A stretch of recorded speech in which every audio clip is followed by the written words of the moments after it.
Keanu Reeves has confirmed a new draft of the Constantine 2 script exists. It has been sent to James Gunn, and as of early 2025, director Francis Lawrence told Collider that the project is closer to becoming a reality than it has ever been. Screenwriter Akiva Goldsman is producing alongside Reeves and Lawrence, and all three of them are apparently very excited about where the story has landed. After over a decade of dead ends, rights tangles, studio politics, and a writer's strike that set everything back even further, Constantine 2 is no longer a dream deferred. It is an active project with a real script, real momentum, and one of Hollywood's most stubborn believers at its center. To understand why any of this matters, you have to go back to what the original film actually was. The 2005 Constantine, directed by Lawrence, is based on the Hellblazer comics, a Vertigo series that ran for over 300 issues starting in 1988, making it DC's longest-running mature reader's title. The character himself was created by Alan Moore during his legendary Swamp Thing run, partially modeled after the musician Sting, which explains why comics fans have spent 30 years joking about Constantine and Sting accidentally running into each other at parties. The Hellblazer series lived in a darker, stranger corner of the DC universe than anything adjacent to Superman or Batman. It was about a British occultist and con man who chain-smoked his way through supernatural catastrophes, made consistently terrible personal decisions, and somehow kept surviving because the universe hadn't fully figured out how to punish him. The film adapted that spirit into a Los Angeles noir setting, a city where heaven and hell were running competing operations and the boundary between them was barely visible. Keanu played Constantine not as a hero, but as a man exhausted by everything he knows. He can see the true faces of half angels and half demons, which means he's been living with the full horror of spiritual reality for his entire life. It hasn't made him brave or inspired, it's made him tired. That specific emotional register, someone who knows exactly how the universe works and finds the knowledge to be a burden rather than a gift,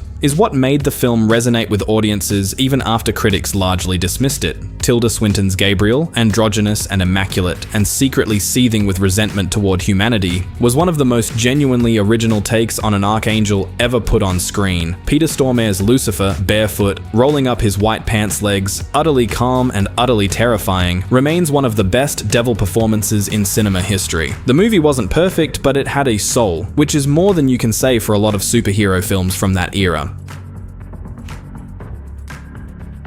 The delay in making a sequel has a specific, frustrating history. For years after the 2005 film, Reeves and Lawrence were blocked from developing a follow-up because the rights to Vertigo properties were tied up in various configurations at Warner Studios. Other people had control over the character at various points, which made it impossible for the original creative team to proceed. Then the series arrived in 2014, with Matt Ryan playing a version of Constantine that many comic purists actually preferred as more faithful to the source material. Ryan ended up carrying the role into multiple Arrowverse crossovers, and even the Harley Quinn animated series, which kept the character actively in use and made a sequel even harder to greenlight. But Lawrence eventually confirmed that they had gotten control of the character back, and that's when the current development push began in earnest. Let's start with what Reeves himself has actually said, because it tells you everything about why this sequel feels different from the 100 other projects that get announced and quietly disappear. He told Inverse that he and Lawrence have been trying to make this movie for well over a decade, and that they only recently locked in a story that felt right enough to pitch to DC Studios. The studio said, okay, what makes that meaningful is that it wasn't a studio executive who kept this alive. It was the star himself, grinding away at it year after year, refusing to let the character go. Reeves even clarified that Constantine 2 will have nothing to do with James Gunn's new DCU. He specifically said John Constantine was going to be tortured even more, and that this story exists in its own lane entirely. That lane is called Elseworlds. DC has been building this as a banner for darker, self-contained stories that don't need to connect to the main continuity Gunn is constructing around Superman and everything else in his new shared universe. Now, Gunn himself has been cautiously optimistic. He said he had discussed the project on and off with Reeves, and that he considered everyone involved to be talented people. He also said, importantly, that he hadn't read any script yet. That's worth paying attention to, because Gunn has made it clear across multiple interviews that no DC film moves forward without a script that genuinely works. The fact that the team has been doing rewrites, and that Reeves and Lawrence both speak about the current draft with real enthusiasm, suggests the script might finally be close to the threshold where Gunn says yes.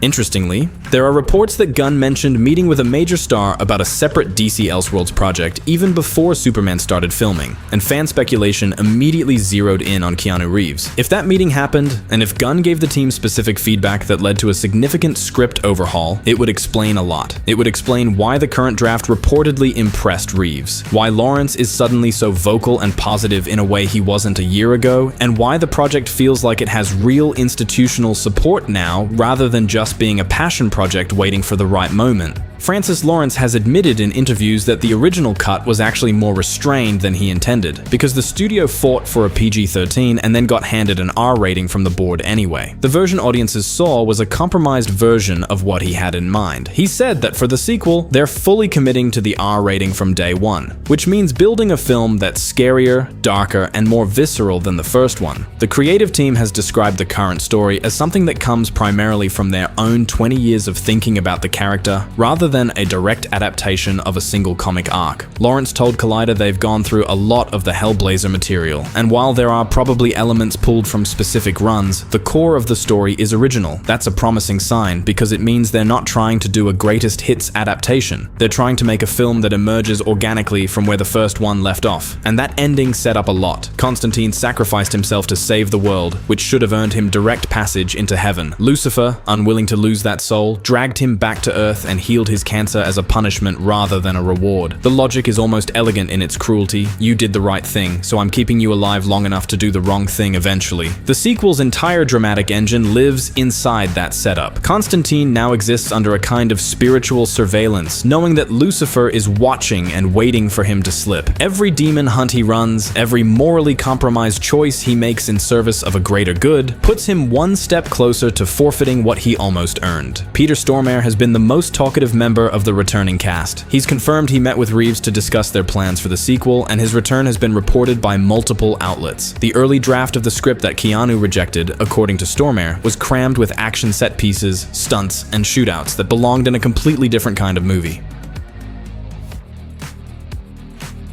As for what the story might actually draw from, the Hellblazer comics offer several directions that would fit beautifully with where the film left off. The original Sins arc, the first major Hellblazer storyline, established the full scope of Constantine's world, including his history with the demon Nergal, one of his most persistent and dangerous enemies. Nergal is a Babylonian god-turned-demon who has been tangled with Constantine since long before the events of the original film. Nergal can take almost any form, but typically appears as a towering, red-skinned figure with sharp claws and fangs, and occasionally something far worse, a grotesque hybrid of flies, dogs, and human anatomy that's burned itself into the memories of anyone who read those early issues. He's arrogant, powerful, and perpetually furious that Constantine has bested him so many times. There's also the Haunted Arc, a London set story in which Constantine discovers that a former girlfriend has been brutally murdered by a dark magician named Joshua Wright, an Aleister Crowley-type figure obsessed with body modification and the twisted exercise of his will over innocence. Constantine investigates, encounters her ghost, and ultimately unravels the murder through a combination of occult knowledge and sheer bloody-mindedness. What makes Wright such an interesting antagonist isn't brute supernatural power, it's how much he mirrors Constantine. Both move through the dark arts with similar confidence. Both are willing to do disturbing things in pursuit of their goals. The difference is purpose, and the story forces Constantine to interrogate exactly what his purpose is. It's the kind of villain that makes a protagonist more interesting rather than just providing an obstacle to overcome. Both of those comic threads would work organically with the themes the sequel seems to be building toward. Lawrence has confirmed they've been looking at the comics for source material, and if the story is going to be about Constantine walking a spiritual razor's edge while God and Lucifer watch from either side, you'd want a villain who embodies the same ambiguity rather than just being straightforwardly evil.